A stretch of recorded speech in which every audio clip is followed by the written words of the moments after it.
Dear 11th standard students, நான் உங்கள் metro Karunakaran. Top 82 mark questions நம்ம அப்லோட் பண்ணியிருந்தோம். அதெல்லாமே ப்ராக்டிஸ் பண்ணி முடிச்சிடுங்க.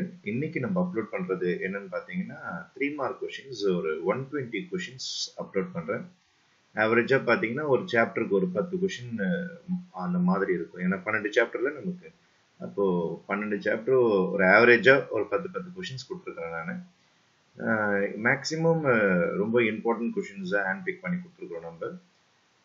பப்ளிக் எக்ஸாம் கொஷின் பேப்பர்ஸ் இது வரைக்கும் நடந்த பப்ளிக் எக்ஸாம் கொஷின் பேப்பர்ஸ்லாம் ஒரு வாட்டி ப்ராக்டிஸ் பண்ணிவிடுங்க.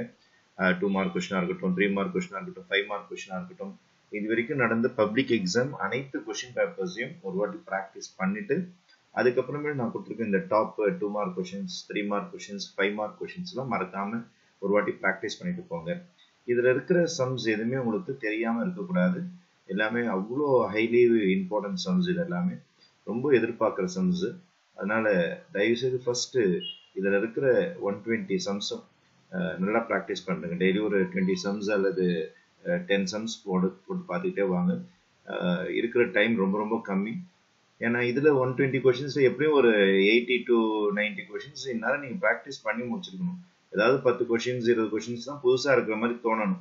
அந்த அளவுக்கு ப்ராக்டிஸ் பண்ணியிருக்கணும். அதுமாரி ப்ராக்டிஸ் பண்ணாதவங்க இமீடியட்டாக டைம் எடுத்துக்கிட்டு கொஞ்சம் ப்ராக்டிஸ் பண்ணிவிடுங்க எக்ஸாம் ஆரம்பிக்கிறதுக்கு முன்னாடி. ஏன்னா ரொம்ப டைம் கூட கிடையாது, இன்னும் ஒரு 7-8 நாள் தான் நம்ம கையில் இருக்குது.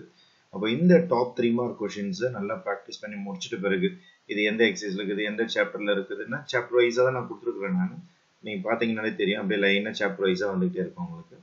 இது மட்டும் இல்லாமல் இதோடைய கீயும் நானும் உங்களுக்கு அட்டாச் பண்ணுறேன். இது கூட அதாவது இதோட சொல்யூஷன்ஸும் அட்டாச் பண்ணியிருப்பேன் நான். அதனால் நீங்கள் அதை பார்த்து ஆன்சர்ஸ் கண்டுபிடிக்கிறதுக்கு உங்களுக்கு கொஞ்சம் ஈஸியாக இருக்கும். எப்படி போட்டிருக்காங்கன்ற மெத்தடை பார்த்தீங்கன்னா ஒரு ஐடியா கிடைக்கும் உங்களுக்கு எப்படி போட்டிருக்காங்கன்னு சொல்லிட்டு. இது போடுறது ரொம்ப முக்கியம். என்னன்னா உங்களுக்கு இது 5 மார்க்ஸுக்கும் யூஸாக இருக்கும். இந்த 3 மார்க்ஸ் 2 மார்க்ஸ் போடுறது 5 மார்க்ஸ் ப்ராக்டிஸ் பண்ணுறதுக்கு ரொம்ப ரொம்ப யூஸ்ஃபுல்லாக இருக்கும். ஏன்னா ஃபார்முலாஸு அதில் இருக்கிற மெத்தட்ஸ் எல்லாமே திருப்பி 5 மார்க்ஸ் உங்களுக்கு ரிப்பீட் ஆகும் உங்களுக்கு. அதனால் கண்டினியூஸாக இதை ப்ராக்டிஸ் பண்ணிகிட்டே இருங்க. இதை போட்டு பார்த்தீங்கன்னா மேக்ஸிமம் ஒரு 6 கொஷின் நீங்கள் பப்ளிக்கில் அட்டன் பண்ணுறதுக்கு நிறைய சான்சஸ் இருக்குது. ஏன்னா 7 கொஷின் கரெக்டாலாம் யாராலையும் கொடுக்கவே முடியாது. மேக்ஸிமம் ஒரு 6 கொஷின்ஸ் சான்ஸ் இருந்தால் 7 வரதுக்கு வாய்ப்பு இருக்குது. ஏன்னா 7ஆவது கொஷின் ஓன் கொஷினாக இருக்கிறதுனால இது எல்லாமே புக் கொஷின்ஸாக நம்ம கொடுத்துருக்குறோம் நம்ம. அதனால் 7 கொஷின்ஸும் கரெக்டாக வர்றது ரொம்ப ரொம்ப கஷ்டம். இது மட்டும் இல்லாமல் இதோடைய கீயும் நானும் உங்களுக்கு இந்த மாதிரி அப்லோட் பண்ணியிருப்பேன். கொஷின் வித் ஆன்சரோடய இருக்கும் உங்களுக்கு. நோட்ஸ் இல்லாதவங்க இதை ஒரு வாட்டி பார்த்துங்க எப்படி போட்டிருக்காங்கன்னு சொல்லிட்டு. அந்த 120 சம்மோடைய சொல்யூஷனையும் நான் கொடுத்துருக்கேன் நான். அதையும் நீங்கள் பார்த்து ப்ராக்டிஸ் பண்ணிக்கலாம். நீங்கள் சம் தெரியுன்றவங்க டைரெக்டாக போட்டுட்டு ஆன்சர் மட்டும் செக் பண்ணிங்க. சம் தெரியாதவங்க கொஞ்சம் சொல்யூஷன்ஸும் இதை பார்த்து நீங்கள் ப்ராக்டிஸ் பண்ணிக்கலாம். இப்போ இதே மாதிரி நம்ம ப்ராக்டிஸ் பண்ணிக்கிட்டே வரும்பொழுது கண்டிப்பாக 2 மார்க்ஸ் 3 மார்க்ஸ் முடிச்சுட்டு அடுத்தது 5 மார்க்ஸ் போகும்போது ஓரளவுக்கு தைரியம் இருக்கும் உங்களுக்கு எக்ஸாம்ஸ் பாஸ் பண்ணுறதுக்கு. திருப்பி ஒரு நல்ல மதிப்பெண் எடுப்பதற்காக நம்ம இந்த மாதிரி சம்ஸ்லாம் கொடுத்துட்டுருக்கிறோம். பாஸ் ஆனால் போதும் அப்படின்ற மாணவர்களுக்கு 11th ஸ்டாண்டர்டை பொறுத்த வரைக்கும் நம்ம திருப்பி சொல்லினுக்கிற விஷயம் செகண்ட் வால்யூமில் சாப்டர் நம்பர் 7, 8 and 12 இதை மறக்காமல் படிச்சுட்டு போங்க. இந்த 3 சாப்டரை ஃபுல்லாக படிச்சுட்டு போனால் தான் பாஸ் ஆக முடியும்.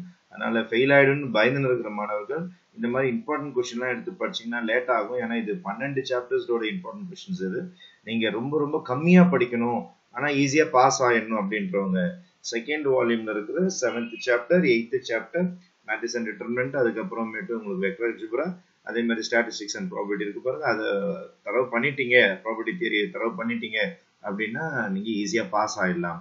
இது கொஞ்சம் நல்ல மதிப்பெண் ஒரு 80 எடுக்கணும் 90 எடுக்கணுன்றவங்க இந்த இம்பார்ட்டன்ட் கொஷின்ஸையும் ப்ராக்டிஸ் பண்ணிங்கன்னா கண்டிப்பாக வரக்கூடிய எக்ஸாமுக்கு நல்ல மதிப்பெண் எடுக்கலாம். நான் உங்கள் மெட்ரோ கருணாகரன் என்றும் உங்கள் நலனுக்காக. நன்றி, வணக்கம்.